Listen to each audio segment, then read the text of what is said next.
நடிகர் சங்க தலைவர் திரு நாசர் அவர்கள் செய்தியாளர்களை சந்தித்து வருகிறார். அதன் காட்சிகளை பார்க்கலாம். எல்லோருக்கும் வணக்கம். இதை பார்த்துட்டு இருக்க எல்லோருக்கும் தென்னிந்திய நடிகர் சங்கத்தோட சந்தோஷமான, மிக மகிழ்வான, உணர்வுபூர்வமான தீபாவளி வாழ்த்துக்கள். எங்க எல்லாருக்கும் இது தல தீபாவளி. புதுசா நாங்க தென்னிந்திய நடிகர் சங்கத்துக்குள்ள பொறுப்பு ஏற்றிருக்கோம். அதனால எங்களுக்கு எல்லாருக்கும் இது தல தீபாவளி. அந்த தல தீபாவளிக்கான ஒரு பெரிய உற்சாகத்தோட நாங்கள் எல்லாரும் இங்கே இருக்கோம். ஏன்னா ஆரம்பிக்கும் போதே ஒரு நல்ல விஷயத்தோட, ஒரு புத்தாடை பகிர்ந்துக்கிறதோட, ஒரு இனிப்பை பகிர்ந்துக்கிறதோட இந்த சங்கம் ஆரம்பிக்குதுன்னு நினைக்கும் போது எங்களுக்கெல்லாம் ரொம்ப சந்தோஷமா இருக்கு. இதே மகிழ்வு என்னென்னைக்குமே, இந்த 3 ஆண்டு காலம்ன்றது கிடையாது, என்னென்னைக்குமே இன்னைக்கு இருக்கிற இதே மகிழ்வு தென்னிந்திய நடிகர் சங்கத்தில் இருக்கணும்ன்றது தான் எங்களுடைய ஆசை. அடுத்த கட்டமா உறுப்பினர்களுக்கு என்ன பண்ணுங்க? உறுப்பினர்களுக்கு ஃபர்ஸ்ட் எங்க சங்கத்தில் இருக்கிற 3500 பேர்களையும் அவருடைய முழு விவரங்கள், அவருடைய வயதுல இருந்து, அவங்க செய்யற தொழில இருந்து, தொழில் தன்மையில இருந்து, அவங்களை சார்ந்திருக்கவங்க, அவங்க பொருளாதாரம், அந்த டேட்டா பேஸை நாங்க முறையா கலெக்ட் பண்ணோம். அதுவே ஒரு பெரிய சென்சஸ் எடுக்கிற வேலையா இருக்கு. அது முதல்ல நாங்க பண்ணணும். அதனுடைய அடிப்படையில் யார் யாருக்கு என்னென்ன தேவை இருக்கோ, பொருளாதார தேவையோ, இல்லது மருத்துவ தேவையோ, இல்ல கல்வி தேவையோ, எல்லாத்தையும் ஒவ்வொன்றா பூர்த்தி செய்யறது தான் எங்களுடைய நோக்கம். ஆமா, டைம் ஃப்ரேம் வச்சு பொங்கலுக்குள்ள அது நடந்துடும். ஏன்னா அடுத்த கட்ட அப்படி நானும் இளந்தான் இல்ல சார், அவங்களுக்கு பேசிக்கா 3 டிஃபரெண்ட் டைப் ஆஃப் மெம்பர்ஸ் இருக்காங்க. அதுல ஒரு பர்டிகுலர் டைப் ஆஃப் மெம்பர்ஸ்க்கு ஓட்டுரிமை கிடையாது.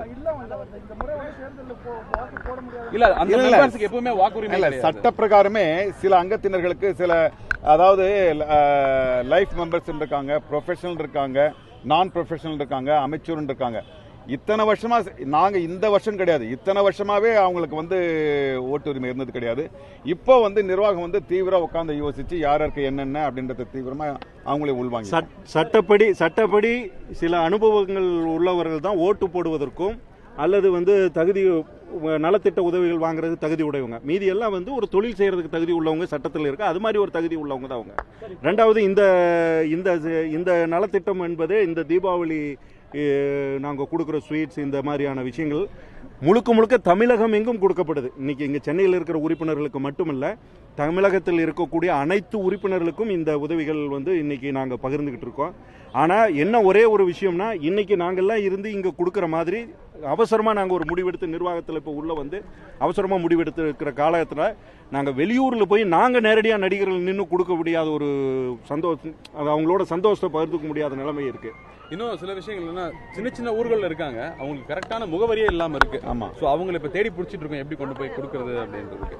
சோ அவங்க யாராவது பார்த்துட்டு இருந்தீங்கன்னா எங்களுக்கு தெரியப்படுத்துங்க எங்க இருக்கீங்கன்னு. இப்போ இந்த இடத்துல புதிய கட்டிடம் எழுப்பப்படுமா?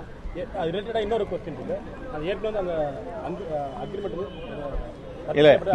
இது தனி அல்ல, அது இது தீபாவளி, இது தீபாவளி உறுப்பினர்களுக்கு நலத்திட்டம் செய்யற விஷயம் இல்ல. மன்னிக்கணும், அந்த மாதிரி விஷயங்கள் இப்ப வேண்டாம். இல்ல, அது பரவாயில்ல, அது சந்தோஷமான, அது தனியா நம்ம பகிர்ந்துக்குவோம். சரிங்களா? பேச்சுவார்த்தை போய்கிட்டு உணர்வுபூர்வமா இருக்கு. இதே இடத்துல ஆரம்பிக்கிறோன்றது பேச்சுவார்த்தைகள் நடந்துட்டு இருக்கு. அது எத்தனை காலக்கெடும் எங்களால சொல்ல முடியாது. ஆனால் எல்லாம் முறையா எல்லாரும் எதிர்பார்க்கிற ஒரு விஷயம் இந்த மண்ணில் நடைபெறும். தீர்மானங்கள் ஏற்கனவே எல்லா பத்திரிகையிலும் வந்துச்சு. அது இல்ல, ட்ரஸ்டீஸ் ஃபில் பண்ணிருக்கோம். 9 ட்ரஸ்டீஸும் ஃபுல்லா ஃபில் பண்ணியாச்சு. அதுக்கப்புறம் நேத்து ஜெகத்ராஜன் சாரும் ராஜேந்திரன் சார் 2 பேருமே இன்னும் 200 பேருக்கு டெய்லி மாசம் ரூபாய் பென்ஷனுக்கு அவங்க அப்ரூவ் பண்ணிருக்காங்க. இந்த டேட்டா பேஸ் எடுத்து முடிச்சாதான் யாருக்கு அது தகுதியானவங்கன்னு பார்த்து நாங்க கொடுக்க முடியும். பட் இந்த 2 விஷயங்கள் இப்ப நடந்திருக்கு. சோ இப்ப கிட்டத்தட்ட பாத்தீங்கன்னா ஒரு 600 பேர் ரஃபா அந்த மாசம் 1000 ரூபாய் பென்ஷனுக்கு அவைலபிலிட்டி. இப்ப எவ்வளவு பேர் வாங்க போறாங்க? ஐசரி சார் ஒரு 300 இருக்குன்னு நினைக்கிறேன். இல்ல, ஐசரி அண்ணன் ஒரு 140 பேர் அவங்க கொடுத்துக்கிட்டு இருந்தாங்க. அப்புறம் ஜேபிஆர் சார் கொடுத்துக்கிட்டு இருந்தாங்க. சங்கத்துல இருந்து ஒரு 150 பேர் அளவுல கொடுத்துட்டு இருந்தாங்க. அப்போ ஒரு 300 பேர் அப்படிங்கிறவங்களுக்கு இந்த நலத்திட்ட உதவிகள் இதுவரை கொடுத்துக்கிட்டு இருந்தது. இப்போ அப்படியே அது 600 பேரா மாத்தப்பட்டாங்க. இப்ப நாங்க அதெல்லாம் திருப்திகரமா, அது உடனே இப்படி கேட்டீங்கன்னா எப்படி சொல்ல, அதெல்லாம் மிக முக்கியமான விஷயங்க, டக்குன்னு சொல்லிட முடியாது. இப்போ நாங்கள் அந்த சத்தியம் சினிமாஸ் அவர்களோட தலைவர்கள், செயலாளர், மற்ற உறுப்பினர்கள் அமர்ந்து பேசிக்கிட்டு இருக்கு. அதெல்லாம் முறைப்படி நடந்த பிறகு உங்களை கூப்பிட்டு கண்டிப்பாக அதை பற்றி பேசுவோம். சரிங்களா? மன்னிக்கணும், அதெல்லாம் இப்ப இந்த மேடைகள் இது நாங்க பேசுறது இல்ல. தயவு செய்து அது பேசாதீங்கன்னு சொல்லியாச்சு. நாங்க அதான் சொன்னோம், நாங்க பேசிக்கிட்டு இருக்கோம். அப்புறம் மறுபடியும் நீங்க அதே கேள்வி கேட்டீங்கன்னா நாங்க என்ன சொல்றோம்? இது தீபாவளி ஒரு நல்ல விஷயம், எங்க உறுப்பினர்களை சந்திக்கிற விஷயம். அதை சார்பு நீங்க எதை கேளான்னு நாங்க பகிர்ந்துக்கிறோம். சரிங்களா? நல்லது, வணக்கம் சார்.